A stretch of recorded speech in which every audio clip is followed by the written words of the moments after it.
Hello chums, Randy here. This is going to be a combi video where I deal with a couple of projects that I've had going on. The modular gaming table to be the primary focus, and I'll also do a small little update on my ongoing Rhino. So this is the completed table that I've been working on. It's actually been completed for a month or more now. I've just been really lazy about shooting the video for it. Overall, I'm pretty happy with the way it turned out. I've got 6 2-foot square pieces with built-in terrain features, and then I also created 2 2-foot square just flat pieces to give a few more options, for the layout of the board. In the last video I left off, I had base colored the jagged rock face, and I was talking about the paints I was going to use. I decided I laid down the brown color first, and it wasn't quite as brown as I had hoped. It was more of a muddy red color. And so I decided to add the green. I kind of did a medium dry brush with the green on top of the brown, just to try to give it a mottled, random looking effect. And I think I'm probably about, I don't know, just half satisfied with the way it turned out. I'm not super pleased with it, but at the same time, I think it's okay. Then after those were dried, I went back and did the highlights on the rock faces with varying shades of gray. If you remember, when it started out, it was a very dark gray, very dark bluish gray, and then I just tried to bring out some of the detail with successively lighter shades of gray, just dry brushing. And then after that, I added the static grass flock. I was using for that two shades of green by Woodland Scenics. I think I used a medium green and a dark green. And randomly applied those as well. There was no rhyme or reason to it. This stuff, if you've never used it, they call this a shaker bottle.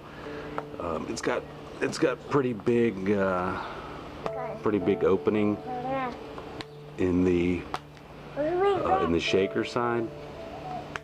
But I found through trial and error, instead of shaking it, it works much better by squeezing it through the round openings.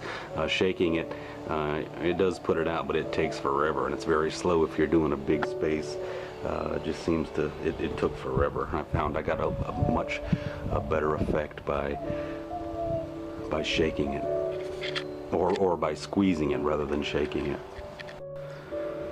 So I applied the grass by spreading a mixture of white glue and water over the surface with a brush, and then squeezing and shaking the grass onto it.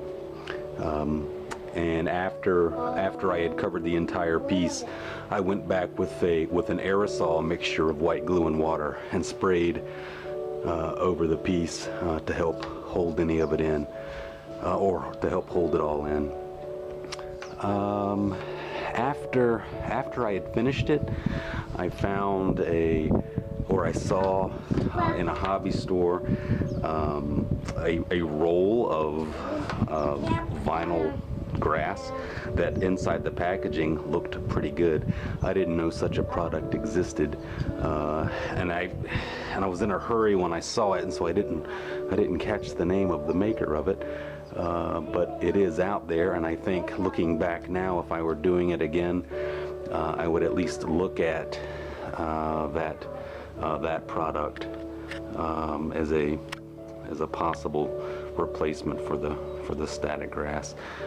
Like I said, it looked pretty good, and I think it would it would make the overall process much easier. Also, looking back, if I were doing it again, I think I probably would have stuck with a solid color on the of paint under the grass. Like I said, it looks okay, I think, but I'm not completely pleased with it. I suppose I could go back and redo it, but not at this point, I don't think. So overall it was a pretty fun project. I learned a lot doing it. Also, if I were doing it again, in addition to the supporting beams I put along two edges of the boards,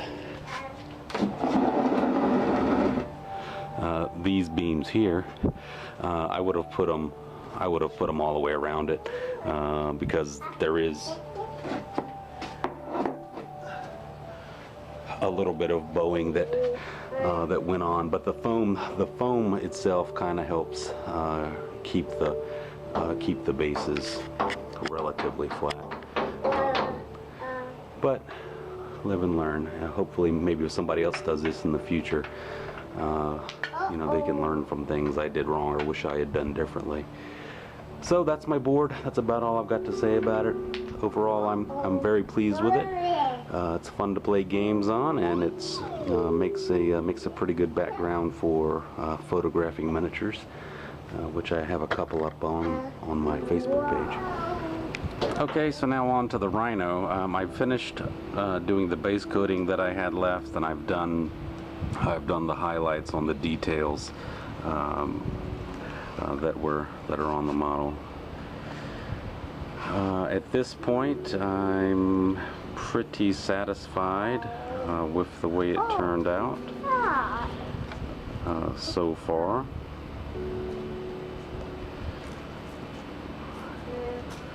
I was particularly pleased with the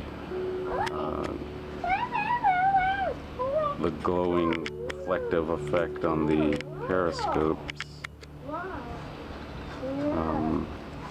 I just used the standard gem painting technique on those.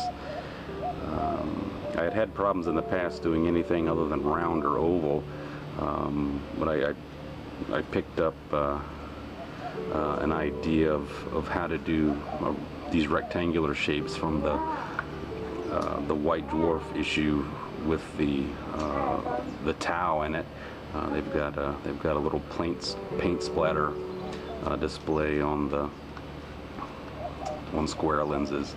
Also did the same bluish color on the headlights, which I think are okay, but I don't think it's quite as nice because of the grid across the headlights. But overall, I'm well pleased with it. I haven't done any pastels to it, and that leads me into the reason for this combi video at this particular time. My wife and I are moving. We are leaving Yuma and moving to Phoenix. It's about 3 hours to the northeast. I'm actually quite pleased because there's a lot more opportunity for gaming in Phoenix than down here. There is a Games Workshop store in Scottsdale, which is northeast Phoenix, and there are numerous independent gaming stores, and I've been doing a little research online. There's a small group that's started playing bolt action in Phoenix, as well as Warhammer Fantasy, which is really what I want to be involved in. And of course tons of 40K players, as well as lots of role-playing groups and what have you. I guess it's typical of any big city, but really it'll be the first time I've lived in a really large city. The biggest area I've lived in to this point in my life is probably about 300,000, and of course that's tiny compared to Phoenix.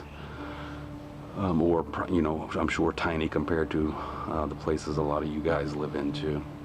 So my stuff's going to be packed up, and I don't know for how long, and so I wouldn't get a chance to make the video for some time. So I wanted to go ahead and do it today. We're actually today is Thursday. We're actually moving on Monday, and the reason the Rhino isn't finished is after I finished the highlights, I realized that I had stupidly packed my pastels, so I was unable to do the dust and mud effects on the lower parts of the vehicle and some rust effects that I wanted to do up here on the stacks.